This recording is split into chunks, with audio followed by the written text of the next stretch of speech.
Bonjour à toutes et à tous l'équipe, j'espère que vous allez bien. Pour cette nouvelle vidéo, on se retrouve pour le résumé du match de l'Euro 2024 Serbie-Angleterre. Alors ces derniers jours, on a été un petit peu moins actif pour l'Euro 2024. Alors tout simplement, je vais vous expliquer juste avant le début de ce résumé pourquoi. On avait décidé de faire un format complet, suivre tous les matchs sur la chaîne. Pour l'instant, il y en a que 3 qui sont sortis. Tout simplement, on a essayé de faire un résumé hyper propre avec des résumés images et tout ce qui s'était passé donc pour un match.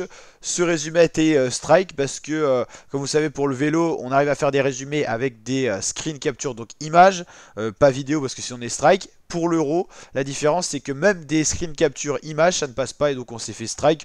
Donc voilà, le temps de se remettre un petit peu des émotions, on revient à nouveau sur la chaîne avec l'Euro 2024. Vous l'avez compris, malheureusement, je ne pourrais pas mettre de passage image et tout ça, donc on va résumer ce match, on va dire, avec les moyens du bord, mais on va quand même profiter de cette grande compétition sportive pour en parler sur la chaîne. Donc Serbie-Angleterre, c'était le match de la journée. On a eu une première mi-temps totalement dominée par les Anglais. Les Anglais qui ont vraiment fait subir de l'intensité physique dans les attaques placées aux Serbes. Les Serbes qui ont beaucoup subi.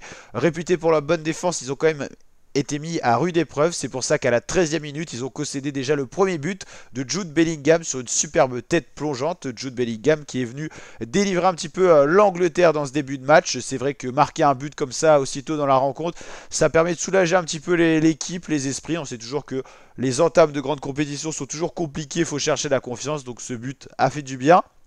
Ensuite, première mi-temps qui a été dominée par les Anglais, mais sans trop de tirs non plus. Donc à la mi-temps, on était toujours à 1-0. Seconde période, un visage totalement différent des Anglais qui ont été vraiment absents au niveau de l'intensité physique. On avait l'impression qu'ils ont fait une mi-temps à plein régime et qu'ils étaient incapables de mettre la même intensité en seconde période. Ce qui fait que les Serbes, eux, ont eu une réaction d'orgueil.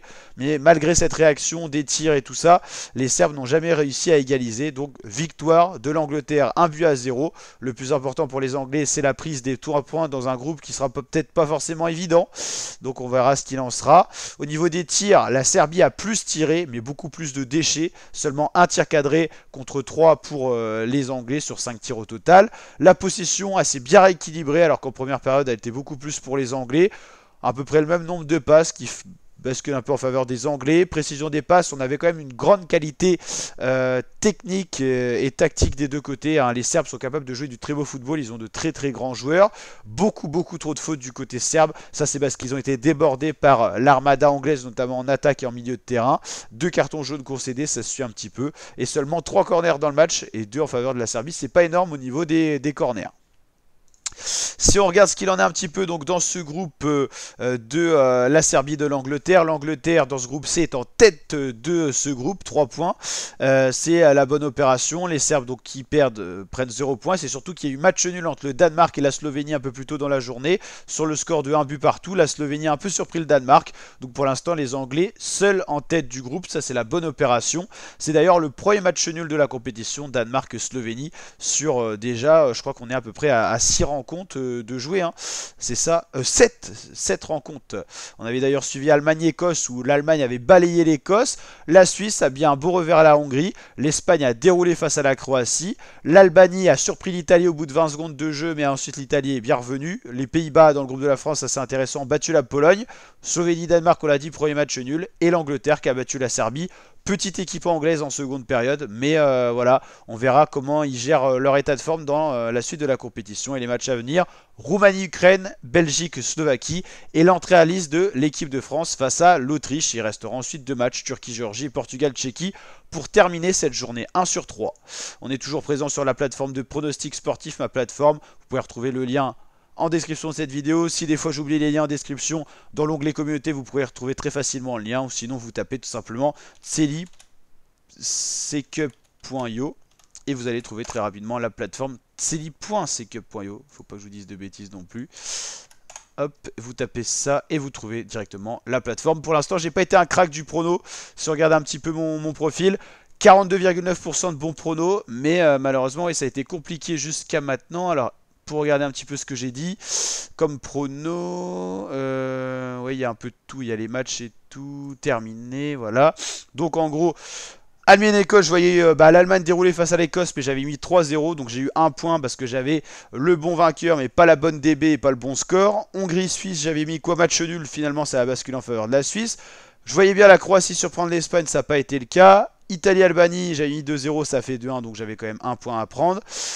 Pologne-Pays-Bas, j'avais mis 2-0 pour les Pays-Bas, ça a fait 2-1. Et puis après, Danemark-Slovénie, je voyais le Danemark gagner.